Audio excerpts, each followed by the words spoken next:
दोस्तों नमस्कार। मुझे लगातार बहुत सारी क्वेरीज इंटरव्यू के बच्चों की आ रही हैं। यूकेपीसीएस इंटरव्यू जो लोग दे रहे हैं, और उसमें जो सबसे ज़्यादा परसिस्टेंट क्वेरीज हैं, मैं ट्राई करूंगा कि उनको आपके लिए सॉल्व करूं। तो जो क्वेरी मुझे आ रही है बेसिकली वो ये है कि कई लोगों की तो ये भी आ रही है कि हमें कहाँ पे जाकर के ये प्रेफरेंसेस भरनी है।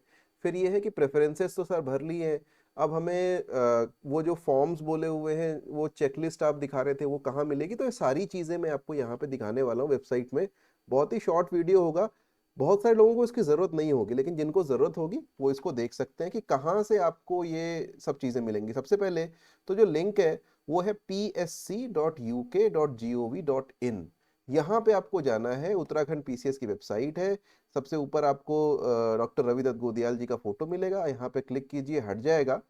और उसके बाद से आपको ये जो अनाउंसमेंट्स है इस टैब में जाना है नीचे, तीसरे नंबर पे अभी, लेकिन बाद में भी हो सकता है चौथे पांचवें नंबर पे हो। 603/2024 का है, Uttarakhand combined upper subordinate services examination 2021 detailed notification etcetera etcetera, checklist format 234, self declaration regarding difference in name advertisement corrigendum and corrigendum number 2।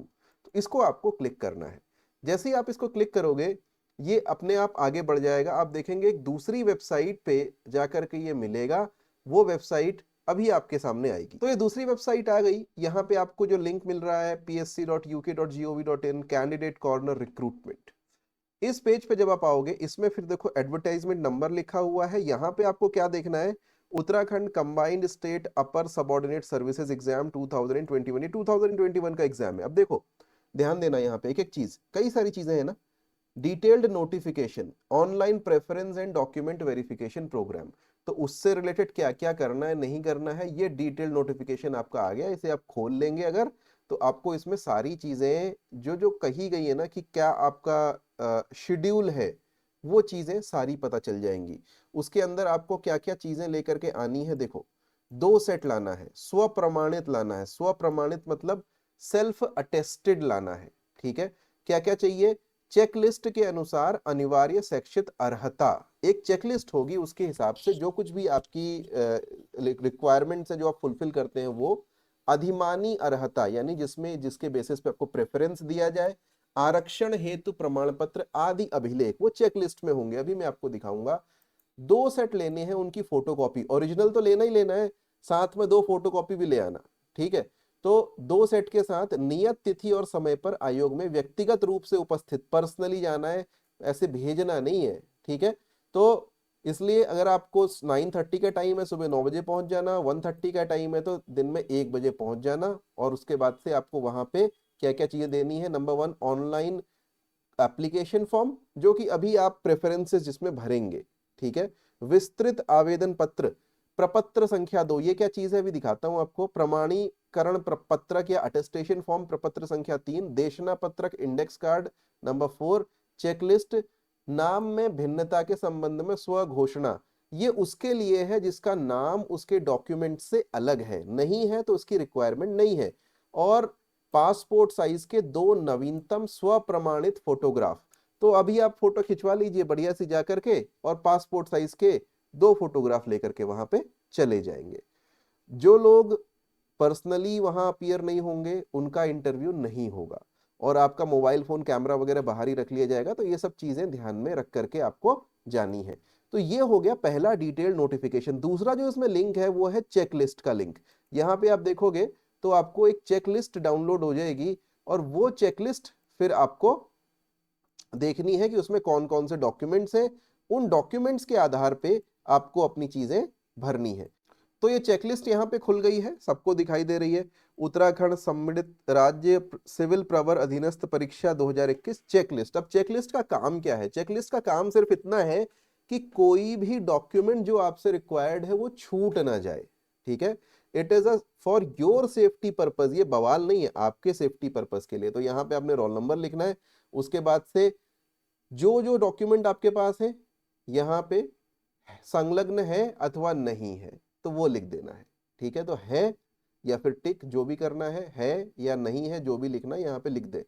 दूसरा, विस्तृत आवेदन पत्र प्रपत्र संख्या दो। अब देखो ये 2 3 4 एक साथ फॉर्मेट 2 3 4 ये लिखे हुए ना, ये है, अभी डाउनलोड हो जाएंगे और इनको हम देख लेते हैं क्या क्या फॉर्मेट है। अब देखो इसमें लिखा हुआ है, ये है आपका विस्तृत आवेदन पत्र, प्रपत्र संख्या 2। ठीक है, तो यहाँ पे क्या लिखा हुआ है, प्रपत्र संख्या 2, ये देखो लिखा हुआ है। तो यहां से इसको डाउनलोड करना है, इसमें आपको दिमाग नहीं लगाना है। देखो क्या लिखा है, अनुक्रमांक, रोल नंबर, पद नाम। अब पद नाम क्या भरना है, ये क्वेरी बहुत सारे लोगों की है। तो पद नाम में वो भरना है जिसके लिए आप सेलेक्ट हुए हैं। हो सकता है आप समेकित पदों के लिए सेलेक्ट हुए हो, तो आप समेकित पदों समेकित पद लिख दीजिए। अगर आप किसी एक मतलब स्पेशल पद के लिए हुए, जैसे एडिटर के लिए, संपादक के लिए हुए, तो संपादक लिख दीजिए। इस तरीके से करके आप इसको भरेंगे। अगर समेकित और स्पेशलाइज्ड के लिए हुए हैं तो समेकित कॉमा ये, तो कॉमा करके आप पदनाम लिख सकते हैं जिसके लिए आप इंटरव्यू देने जा रहे हैं। विज्ञापन संख्या एवं दिनांक, वो यहाँ पे आप लिखेंगे। जो विज्ञापन संख्या दिनांक, यहाँ पे देख रहे हैं एडवर्टाइजमेंट, इसको जब आप क्लिक करोगे तो जो डाउनलोड होगा ना उसमें विज्ञापन संख्या दे रखी होगी, तो वो आपको यहाँ पे लिखना है। फिर अभ्यर्थी का नाम हिंदी में इंग्लिश में, ध्यान रहे कि ये सब आपको हिंदी में भरना है, ट्राई करना सारा हिंदी में भरना है। हिंदी हमारी राजभाषा है और साथ साथ में उत्तराखंड की राजकीय भाषा, ऑफिशियल लैंग्वेज भी है। तो आपको उत्तराखंड में जो कुछ काम करना हो हिंदी में, और सब कुछ काम आप सेलेक्ट होने के बाद हिंदी में ही करेंगे। अभ्यर्थी के पिता पति का नाम, तो अगर आपका शादी विवाह हो गया है, महिला है, तो पति का नाम लिख दीजिए, नहीं तो पिता का नाम लिख दीजिए। माता का नाम, पत्र व्यवहार का पता, स्थायी पता वगैरह जो कुछ भी। तो जो है ना स्थायी पता वगैरह जो लिखे होंगे उसके लिए भी आपको यहाँ पे कोई ना कोई डॉक्यूमेंट देना पड़ेगा, तो वो सारी डॉक्यूमेंट्स आप यहाँ पे लगा देंगे। एक वीडियो में पहले भी मैंने इसके बारे में बात करी है, मुझे लगता नहीं कि इसमें दोबारा बात करने की आवश्यकता है। और कोई ऐसा और विशेषकर वो है जिसमें आपको डाउट हो। एक ये हो सकता है कि पिछले 5 वर्षों के पते में सारे लिखूं या ना लिखूं, मकान नंबर, मोहल्ला, कॉलोनी, मार्ग, गली, थाना, ग्राम, नगर, जिला, पिन कोड सहित। आप यहाँ पे अभी आपके डिस्क्रिप्शन पे हो। देखो ये ऐसा होता है कि ये आपके पुलिस वेरिफिकेशन के काम में होता है। मैं अपना पर्सनल अगर एक्सपीरियंस बताऊं तो जब मैं जॉब में आया सेंट्रल गवर्नमेंट में, तो ऐसा कोई पता करने नहीं गया था कि वहां पे क्या है या क्या नहीं है। ठीक है, बट लिखना होता है। अगर आपके बहुत सारे नहीं है तो लिख दीजिए, अगर आपके बहुत सारे हैं तो कहाँ लिखेंगे, जो है जितने याद है या जितने लिख सकते हैं एक दो उतने आप लिख सकते हैं। उसके पश्चात आप यहाँ पे दो ऐसे जिम्मेदार व्यक्तियों के नाम व पूर्ण पता जो अभ्यर्थी को जानते हैं। तो जो आपका करंट एड्रेस है उसके बेसिस पे यहाँ पे जिम्मेदार आदमी, अब जिम्मेदार आदमी कौन होता है, मैं अपनी पर्सनल बात करूं तो मैंने तो अपने पार्षद जो एक आध थे उस समय पे, या ग्राम प्रधान वगैरह, उनसे लिखवा लिया था। ठीक है, तो आप वहां के किसी स्टैब्लिश्ड आदमी को जिसको जानते हैं उससे लिखवा लीजिए। पार्षद हो तो पार्षद से लिखवा लीजिए, विधायक हो विधायक से लिखवा लीजिए, जो मर्जी, जो आपके आसपास में वेल नोन पर्सन हो, किसी की बड़ी बिजनेस हो, कोई डॉक्टर साहब हो, कोई स्कूल के प्रिंसिपल हो, उनसे लिखवा सकते हैं। यहाँ पे उनका नाम और पूर्ण पता, उनको बताने की भी जरूरत नहीं है, अपने स्कूल के प्रिंसिपल का नाम लिख देना ज्यादा से ज्यादा, और किसी पार्षद वगैरह का जो आपको जानता हो, बस इतना लिखना बहुत होगा। ठीक है, तो स्थायी पते वर्तमान पते के आधार पे आपको ये लिखना होता है। क्या आप कभी न्यायालय द्वारा किसी, तो ये सब चीजें आप एकदम सही तरीके से भरिएगा। जो बात सही है वो सही लिखिएगा, जो नहीं है वो नहीं लिखिएगा। इसके बाद में आपको ये दिख रहा होगा कि ये है प्रपत्र संख्या 4, फॉर्मेट नंबर 4। यहाँ पर भी लगभग वही चीजें रिपीटेड है, कोई अलग से ऐसी चीज नहीं है जिसमें आपको डाउट हो। तो ये तो रही बात फॉर्मेट्स की। सेल्फ डिक्लेरेशन में पहले भी बता चुका हूं, उनको ही भरना है, सबको नहीं भरना, उनको भरना है जिनका नाम में कोई इश्यू है। अब इसके बाद में हाई स्कूल की अंक तालिका यानी मार्कशीट, हाई स्कूल का प्रमाण पत्र, डिप्लोमा या सेमेस्टर की अंक तालिका। आप देखो यहाँ पे लिखा यदि लागू हो, इसका अर्थ यह है कि ये सब पे लागू नहीं होगा, यानी ये सबके लिए रिक्वायरमेंट नहीं है। कुछ पे होगा, जिसमें हो सकता है आपने डिप्लोमा मेंशन किया हो, यहाँ जिसकी पोस्ट के लिए डिप्लोमा जरूरी हो तो वहां पे ठीक है। जहां डिप्लोमा जरूरी नहीं है, जहां लागू ही नहीं होता, वहां पे क्यों लिखना है इसको। ठीक है, फिर डिप्लोमा प्रमाण पत्र, स्नातक अंतिम वर्ष या सेमेस्टर की डिग्री, स्नातकोत्तर की डिग्री वगैरह वगैरह। तो जो जो लागू है वो चीज आप लिख सकते हैं। वैसे ही अधिमानी अर्हताओं के संबंध में प्रमाण पत्र, जो जो लागू है वो दे सकते हैं, नहीं लागू हो तो जरूरत नहीं है देने की उसमें। ठीक है, तो मेरे ख्याल से ये चीजें आपको क्लियर हो गई होंगी। अब यहाँ पे एडवर्टाइजमेंट कॉरिजेंडम वगैरह दे रखा है, ये बेसिकली आपको ये बताने के लिए है कि भाई अधिमानी अर्हताएं किस चीज में कौन सी थी, उसको याद दिलाने के लिए, इसका और कोई सेंस नहीं है। एडवर्टाइजमेंट नंबर आप एडवर्टाइजमेंट देख करके लिखेंगे।